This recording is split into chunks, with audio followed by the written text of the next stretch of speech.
welcome to Talking Business with Beverly. I am your host and business strategist, Beverly Walthour.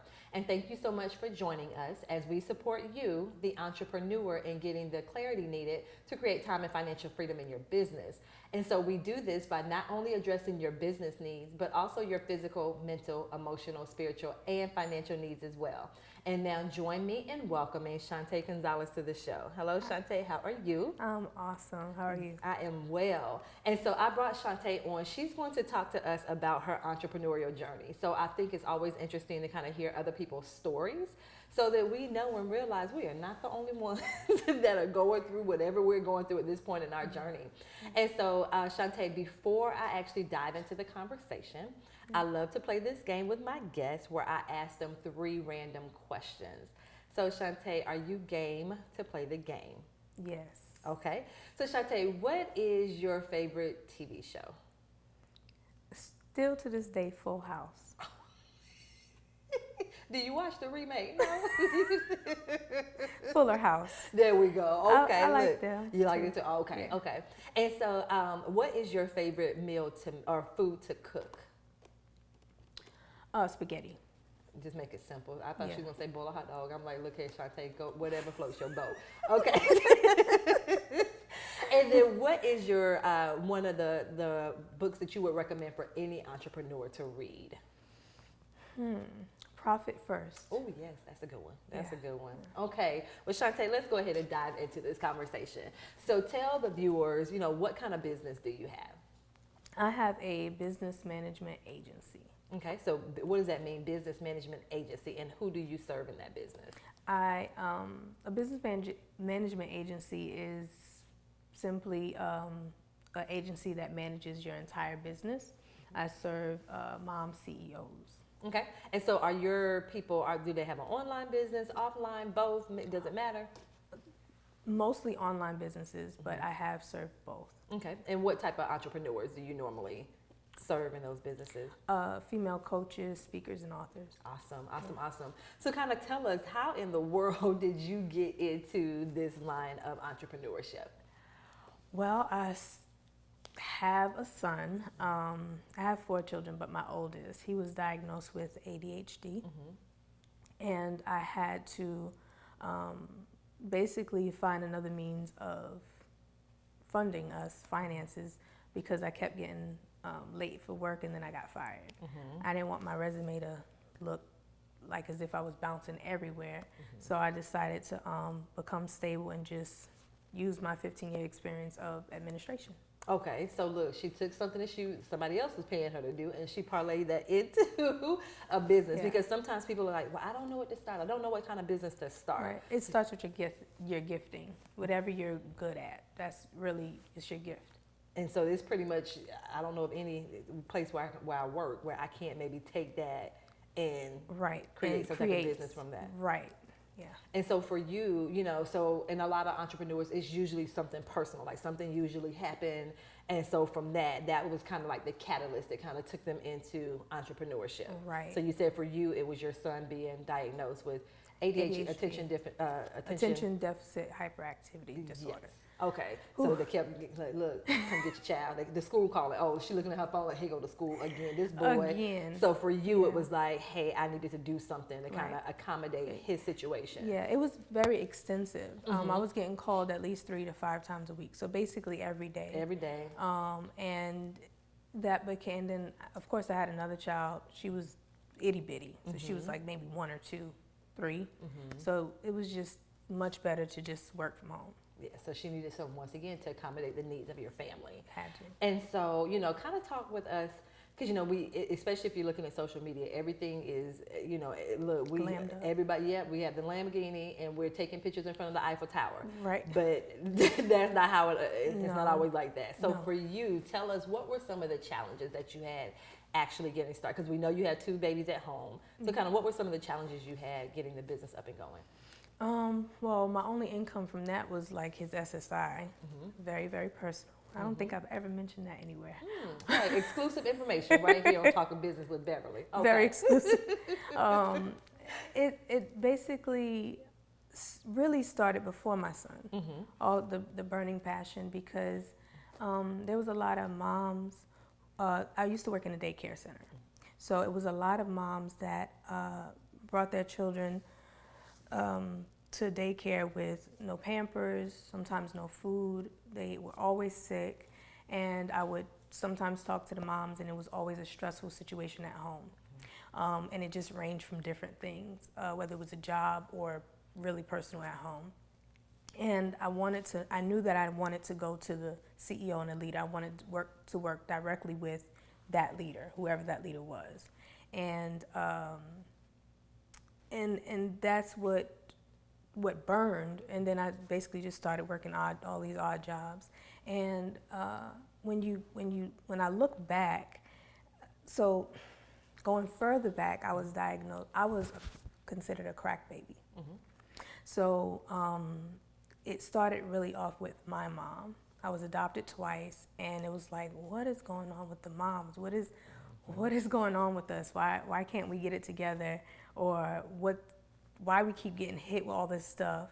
And how, because we are very resilient. So how do we bounce back? So I basically spent my entire life being resilient and bouncing back. Lots more stories with that, but it started off with my son. I had to be with him and my daughter.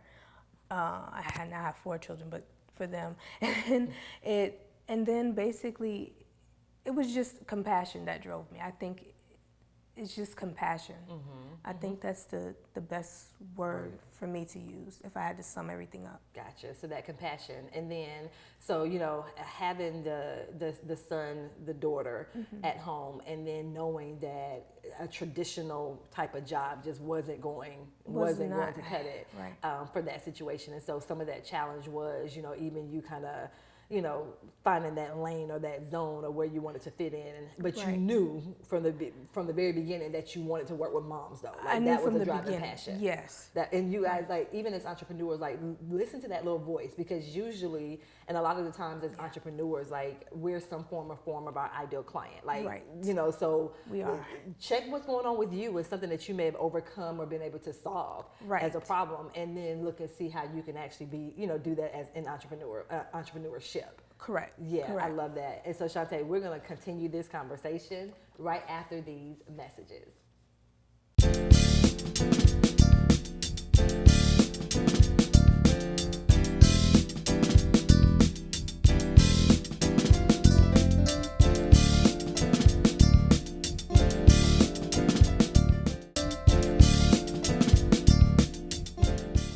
Hello, I'm Beverly Walthour, and I'm a business strategist specifically for coaches. And one thing that I want to share with you is, just as an entrepreneur, ensure you're very clear on who it is that you want to serve in your business. The clearer you are, the more money you make. I promise you that. So when you're clear and succinct on who it is that you want to serve, then it impacts your messaging. It impacts the product or the service that you put out, because you know that you're specifically putting it out for a certain person. So once again, as an entrepreneur, make sure that you're very clear on who it is that you serve in your business, and I promise you, the more money you'll make. Until next time. Hello, and welcome back to Talking Business with Beverly. And so before the break, we were speaking with Shantae, and so she was just talking to us about her entrepreneurial journey and kind of how, from experiences at home, she kind of had to transition from working for someone else right. into going into business for yourself. Right. And so when you started, because this is another thing as entrepreneurs, sometimes we hold on to something in our business that we should let go.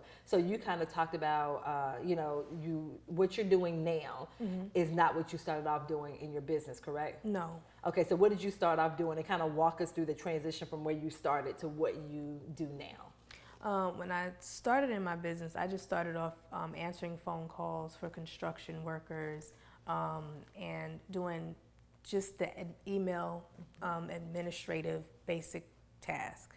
And then I went to being an online business manager, and now getting more of an executive role with earning more trust mm-hmm. and knowing your ideal client just a little bit more. I still didn't know mom CEOs. Mm-hmm, mm-hmm. So it was just female entrepreneurs. Gotcha. And with that, I was getting doing the executive part, or being executive assistant.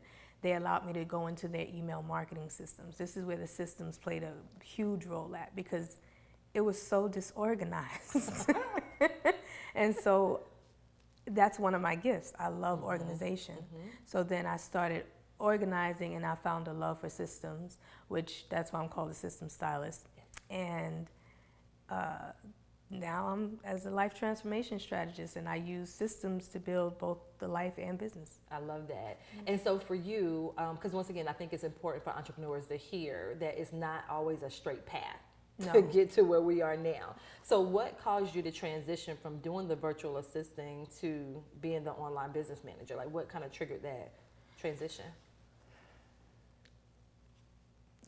Being taken advantage of, hearing a lot of stories that the CEO, the coaches and speakers, they would have horror stories about VAs taking advantage, and I didn't want to be in that space. So I wanted to rise above it, become online business manager, and then train the VAs to do it, to work in integrity. Gotcha. Okay, so once again, kind of seeing that it was a need, and so you're like, okay, you know what, let me step up into this role as online business manager, and now you can kind of train up the virtual VAs, assistants. yes. I love that, and kind of like, hey, this is what you want to do to kind of, so like another little business inside the business, right? And then but also servicing other people as well, correct, in your business. And so once again, I love to see the transition. For you, what have you noticed are some of the myths when it comes to being an entrepreneur? Just, because like I said, on the outside, everybody is taking pictures in front of the Eiffel Tower and everyone has a private jet. So what are some of these myths that come along with entrepreneurship? That everything is perfect. That everything runs smooth behind the scenes. And the other one would be, when you have a team, everything is organized and you're making a lot of money. Okay, so she's saying these are all myths. So kind of, because you even said, even when you were working for some of the other companies, some of the construction companies, you saw a lot of stuff behind the scenes. Just wasn't right. It was terrible. It wasn't right at all. It was very disorganized. The CEO didn't have his hands on because he was busy being the solopreneur, but he thought he was the CEO. So it was just, what are you doing? So I had to bring some type of order and structure. And, it wasn't just phone calls after a while or just answering emails. It became, we need a system to answer the phone calls. We need a system to respond to the emails appropriately. Canned emails, saving time and money. I love it. And so, and I love how you, and this right here, once again, that evolution of you being an entrepreneur, you saw that there was a need and you were just like, hey, I can, let me come in here as this VA to start off with, learn this skill, but wait a minute, I see that there's another need somewhere. So let me go ahead and get the skill set that I need to then acquire that, because you said you came into learning about the systems when you were the VA? Online business manager. On the OBM. So it wasn't like that was something like you went to school for? No. Okay, there we go. So once again, on the job training. That real life experience. Right. Don't discount your real life experience. Please don't. So then you kind of fell in love with the systems part and said, you know what, that's something I can do too. I love systems. I think it's entrepreneurs don't want to do it. So they don't. We don't.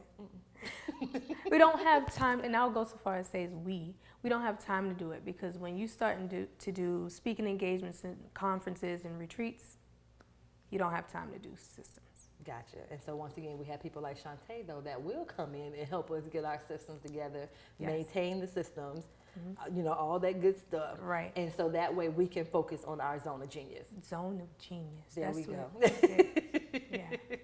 And so I love that part, once again, knowing that, because I didn't realize that there was actually somebody out there that could help me set up the systems so that I don't have to bother with it. Right. I don't necessarily have to, I may have the high level knowledge of it, but I don't have to do it the day-to-day stuff. You don't have to do the day-to-day stuff, right. And I don't personally do the day-to-day stuff. And we're going to talk about why you don't do the day-to-day stuff. Yeah, we're going to talk about that when she got her own little systems in place. So we're going to talk about why she doesn't have to do the day-to-day stuff either. Right. And so we're going to talk about that right after these messages.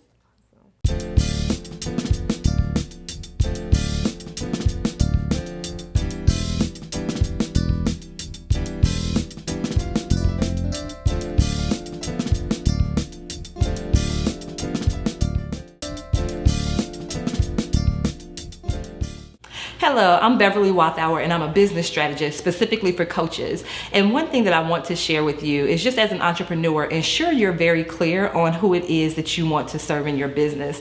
The clearer you are, the more money you make. I promise you that. So when you're clear and succinct on who it is that you want to serve, then it impacts your messaging. It impacts the product or the service that you put out because you know that you're specifically putting it out for a certain person. So once again, as an entrepreneur, make sure that you're very clear on who it is that you serve in your business, and I promise you, the more money you'll make. Until next time. Hello, and welcome back to Talking Business with Beverly. And so we are having a conversation with Shantae Gonzalez, and she's kind of talking to us about her entrepreneurial journey. And so Shantae, before the break, you were kind of explaining, even for yourself and your business, the way that you have it set up. You said that you're not 100% hands-on in everything in your business when you are supporting other entrepreneurs. So kind of explain to us what you mean by that. Well, I have people in place. So I have a VA myself, a copywriter, a graphic designer, and an online business manager, just for me. Mm-hmm. And so, so my team has a team, okay? My team has a team, okay, and we keep growing, mm-hmm. you know. So you have the heads of the departments, mm-hmm. as a regular business would, and then you have everyone up under you to do everything carried out. Okay, and so then once again, then you're able to bring those, you have your team of people, and then you're able to pick and choose from them to then help them with the other entrepreneurs. Correct. Gotcha. Okay, I love that. And so for you as this entrepreneur that gets to support other entrepreneurs in your business, like mm-hmm. what are some of the things that you just really love about what it is that you do? Seeing the transformation. I love to see, I work with the heart a lot, mm-hmm. Miss Beverly, and that's where everything starts, is the heart. And then it goes into the mind, mm-hmm. and then it goes into your actions. So starting from the heart, I love to see the transformation where they think they know it, and I have a team, and I can do this, and I want this in place, and then I challenge them. No, you don't need this in place. So it's I have heart-to-heart meetings. So it's a back and forth in the beginning, and then they're like, oh, now I see why. Because sometimes I just let them do what they want to do. Because mm-hmm. it is their business, it is their baby. Mm-hmm. So they do what they feel is best, and then something happens, mm-hmm. transition happens, and then I have to bring them back around and let them know, remember God said this, and you weren't obedient to that. So, ooh, so she's going to call you out on your stuff. Like, she's going to bring God into it. Now, see, that's it starts with him. It starts, he's right there in the center. Yes. Yeah. And so for you, how do you leverage social media in your business, for you specifically? I do some lives, mm-hmm. And a lot of content. Content marketing is huge. So just putting things out there on Facebook, LinkedIn. I don't do Twitter too much. Mm-hmm. So you have to know what social media channel you need to use as the entrepreneur, and Instagram. Okay, and so how do you determine which one of the, because I know Instagram, you do stuff different on Instagram than you do on Facebook compared to LinkedIn. Right. So how do you determine? Some golden nuggets. So LinkedIn, I use it for corporates. Facebook is advertising. Mm-hmm. It's like a really huge network. And then Instagram, I use as a business card. Ah, interesting, because it's visual. It's visual. See, see, okay. So because it's visual and you just use pictures and a little bit of content, mm-hmm. it's like a business card. Gotcha. Okay, and you said something that was key that I want to kind of circle back to, because of what she does. So she mentioned using LinkedIn for the consulting piece. Like, explain that a little bit more, how you use, of course, we know you can't give away all the secrets, but like, how do you use LinkedIn in that sense? Well, LinkedIn for the corporate piece. For the corporate. Mm-hmm. Yeah, LinkedIn has a lot of corporate clients there. I call them clients. Mm-hmm. They have a lot of corporate clients there, and you see their resume. So you use LinkedIn to leverage what a person does and compare it to yours, and then you can see, hey, this is a good place to network with this person. It's all about building relationships. Don't go in offering your services, but go in there and saying, I think this would be a good connection. Let's link up. Okay, hey, LinkedIn, right? That's why we Right. call it LinkedIn. Exactly why we call There it. we go. And so, Shantae, believe it or not, we are actually running out of time. And so, please share with the viewers what they can do to find out more information about you and kind of see your story and your journey. So, what is your email, your website, and your social media handles? My email is Shantae at 410businesssolutions.com. My website is shantaegonzalez.com and SHANTAE. And my Facebook is facebook.com/410bizsolutions.com. Awesome, awesome, awesome. Shantae, thank you so much for joining us. I'm so happy to be here. Awesome. Good. And we want to thank you as well, the viewers, for tuning in. And remember, as entrepreneurs, you want to make sure that you're addressing your business, physical, mental, emotional, spiritual, and financial needs as well, so that you are able to create time and financial freedom in your business. Until next time, take care.